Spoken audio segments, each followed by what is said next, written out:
Hello, everyone. You are welcome to another episode of Arts of Religion into a Personal Walk with God. So today we are going to be looking at loving one another the way Christ loved the church. Christ is the head of the church, just like a man is the head of a woman.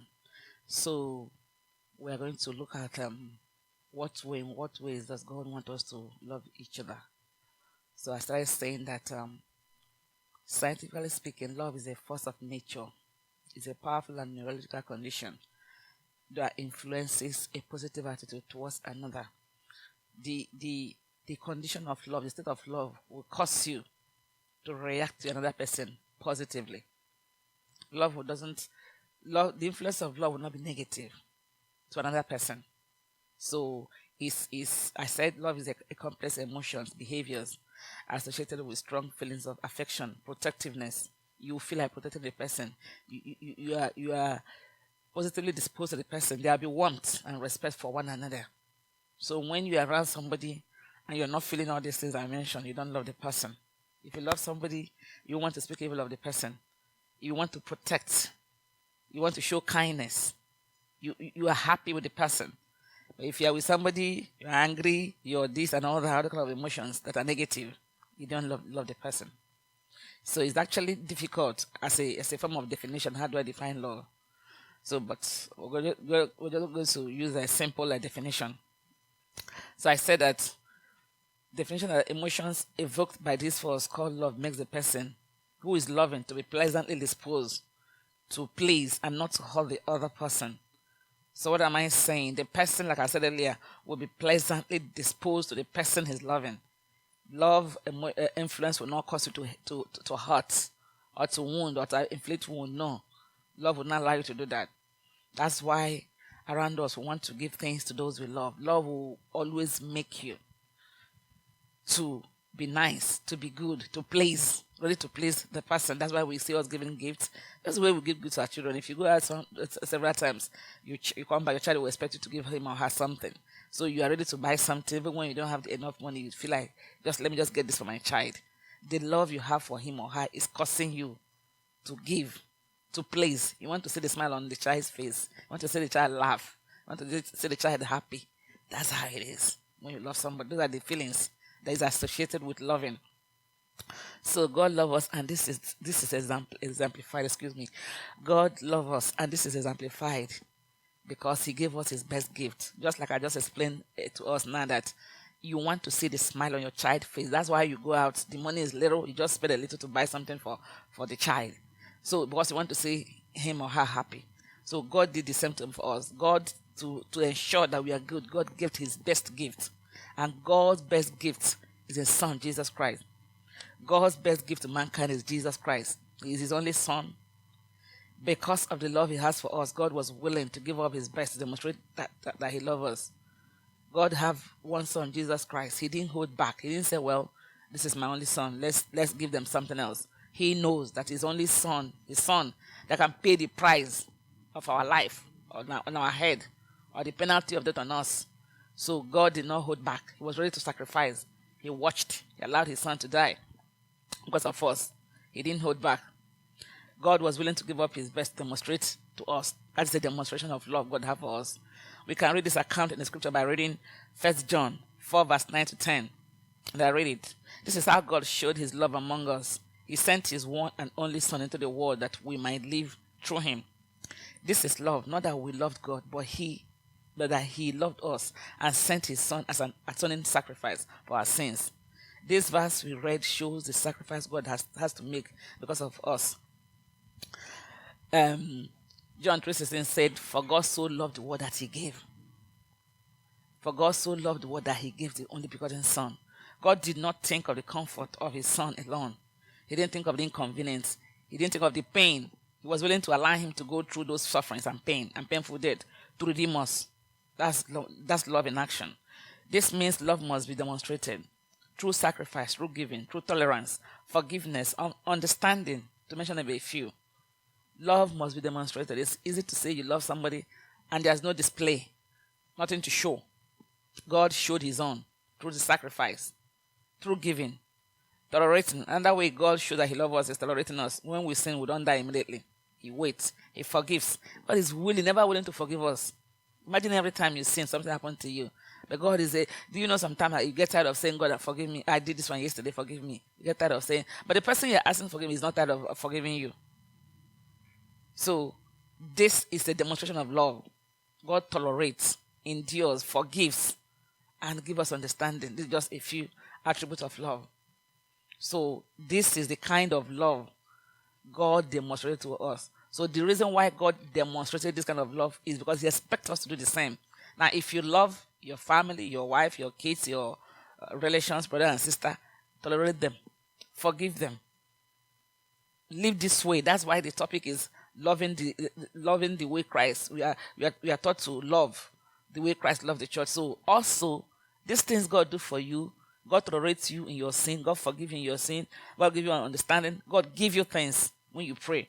And God sacrifice. Do the same to your sisters. Do the same to your wife. Do the same to your kids. Do the same to your mother and your father. Forgive them. They will sin against you. Understand them when they do some things you don't understand. Give them when they ask you. Because we are learning to love the way God loves us. The way Christ loved the church. So what you have learned, what Christ have done for you, do it to another person. That's why people, man and woman, probably in the early stage of the relationship, they seem to understand this. I'm not saying that when marriages are long, 5, 10, 20 years, it's no longer. But I'm saying that initial courtship time, that's if you want to look at love, you can, well, some people still don't do it well, but most people at that initial time, they give a lot of gifts to each other. A lot of smiles, understanding, forgiving. So this is the kind of action that would normally follow love. When the person does something, you are willing to forgive.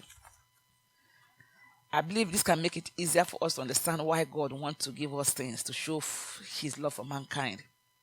And when we walk in love towards one another, it will cause us to treat each other with kindness, respect, and because everyone, and let me say that most people respond well when you treat them with love. I'm saying that when you love somebody, the love you have for the person will cause you to treat the person with kindness, with respect.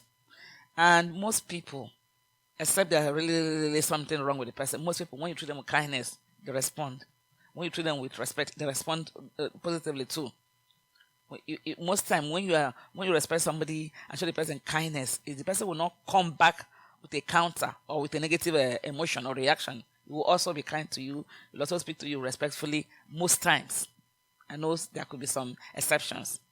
But I've also found out that what causes most of the problem in our life is when we treat people with disrespect or take them for granted. I'm saying that for my own understanding of what I've noticed, what causes some problem is when you treat people with disrespect. I don't see somebody sitting down there, you go and talk to the person quietly, gently, respect the person. The person won't just start yelling and start shouting. No, except the person is sick or something. So, but what all cause the problems are they taking people for granted. Talk to them anyhow, carelessly, don't care. Take people for granted, you don't respect them, you don't care for them. That's when people also bring out their own wrong, negative displays of behaviors and an attitude. Because they will say, he did that to me first. That's how he treated me too. Or he also did not treat me good. So I'm also just responding. Have you noticed that you can hardly quarrel with someone you meet for the first time? So I'm saying that, do you know when you meet somebody for the first time, it's hardly to quarrel with the person? Because they have not insulted you. He or she didn't say anything to you. You don't even know whether he's a human being or a ghost. So what are you quarreling about? So because you didn't take the person for granted, there will be no quarrel. Everything is cordial. This is because you just met the person. You don't even know him or her. So you're not taking it for granted. Now, as time goes on, when you start taking the person for granted, you are rude, you don't take the person anyhow, that's when the quarrel starts. And if it's someone in above, like, okay, that's why also I'm giving another analysis. I'm saying that for the one, somebody you meet for the first time, most time you won't quarrel with the person. Your relationship is cordial, kindness, respect, because you don't know him. I'm also saying I'm giving another kind of relationship. At work, your supervisors or your managers or your general managers, you notice that we don't talk to them rudely because we don't want to be fired. Now, if you can contain yourself, some people say I easily get angry and all that, but you're able to hold your anger and speak kindly to your bosses, those that determine your pay. Now, my point is, those supervisors we spoke nicely with, we don't install them. You are respecting them. You are able to do that. Do it to other people also. That same way, treat other people like that. It will reduce quarrel. And as long as the supervisor talk to you with kindness and respect, you can tend to start to like him or her simply because we say he is nice to me. I'm trying to demonstrate when you say somebody is nice to you, what happened?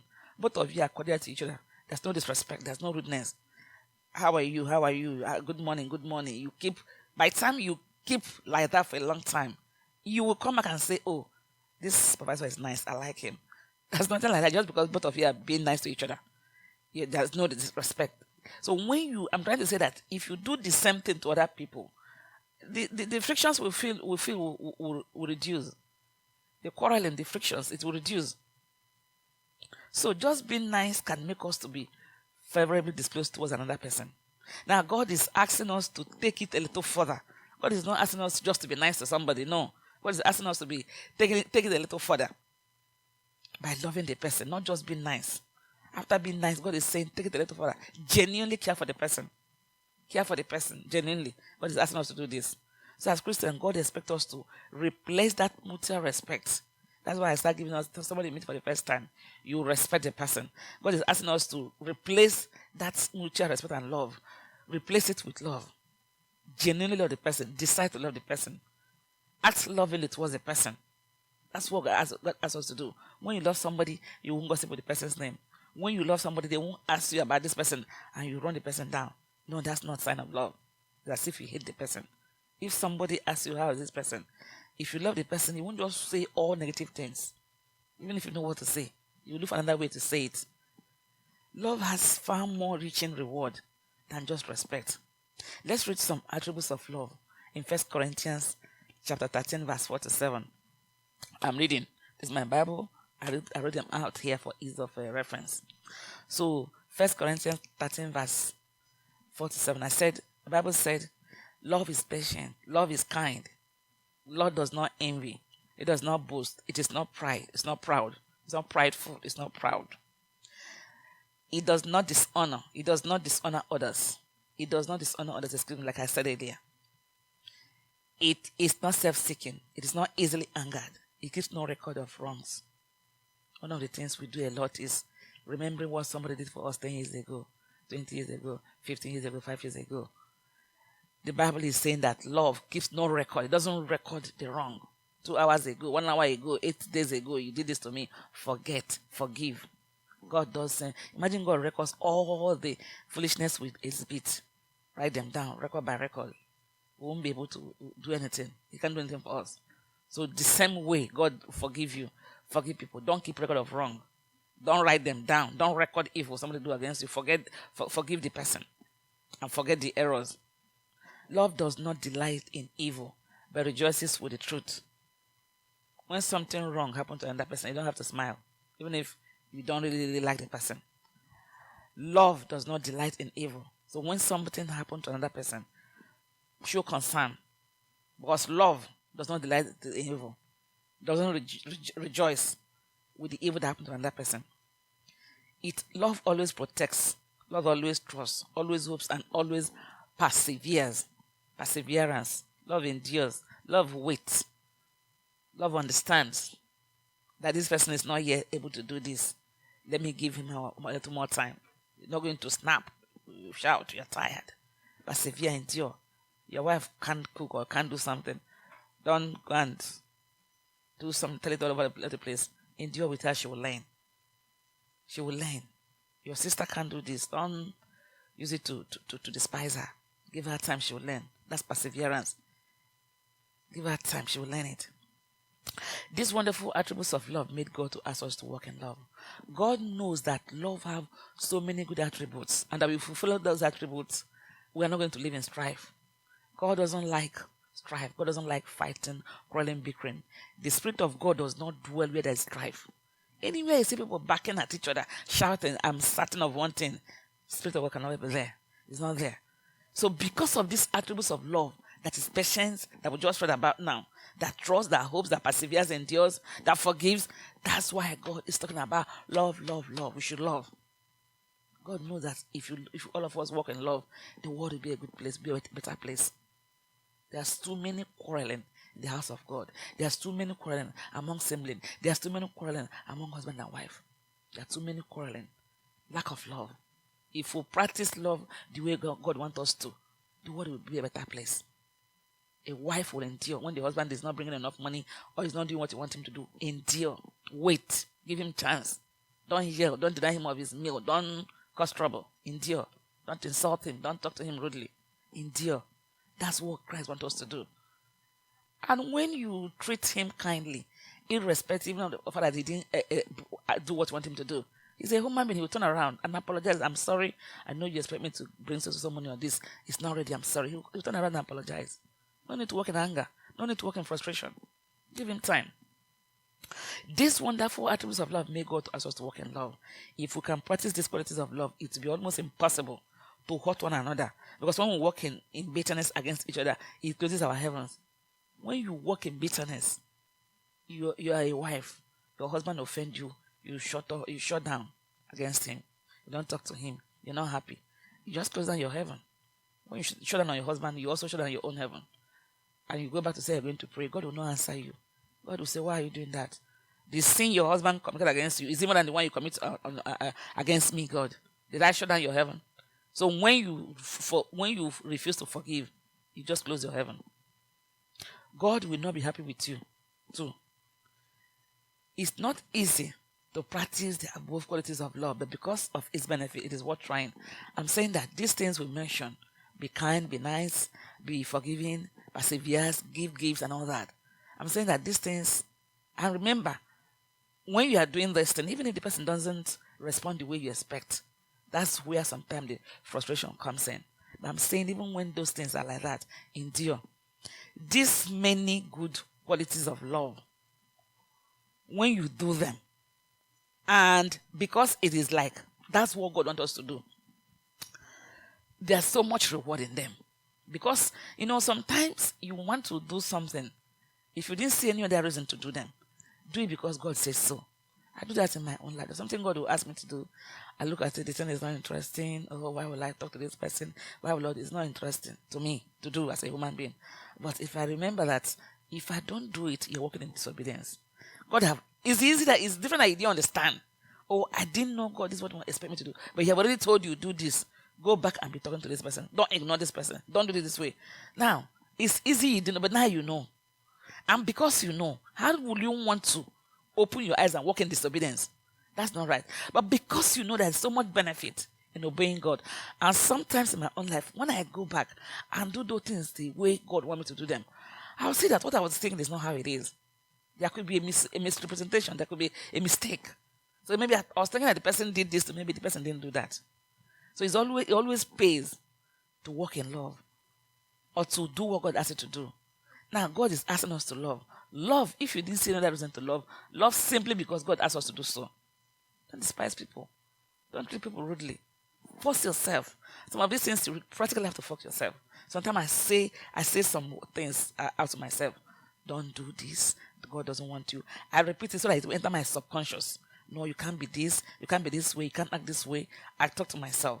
Because you need to obey God. Your life depends on obeying God. If you don't obey God, you don't want to know what you're doing to yourself. When you obey God, no matter how simple those things look, you will see that there's a better glory, a better reward. And above all, you're in good standing with God. So, let's walk in love. Let's treat other people around us with kindness. Let's be nice to people. Let's be forgiving. Let's give. Let's take away all these resentments, grudges, hurts. When people get hurt easily, I keep wondering, you can actually control not being hurt easily. You can control yourself. You refuse to tell yourself, I refuse to be angry. No, I will not. Control yourself. God will reward you. God will be happy with you. God will applaud you. So, the short teaching. In summary, let's learn how to love one another the way Christ loved the church. God loved us so much that He gave His best gift. So let's endure. There's nothing anybody can do to us that is more than what Jesus Christ was done to Jesus Christ. Yet God endured it just because He loved us. So let's learn how to love each other, treating them with kindness, treating them with love, and we'll be rewarded. Thank you for listening.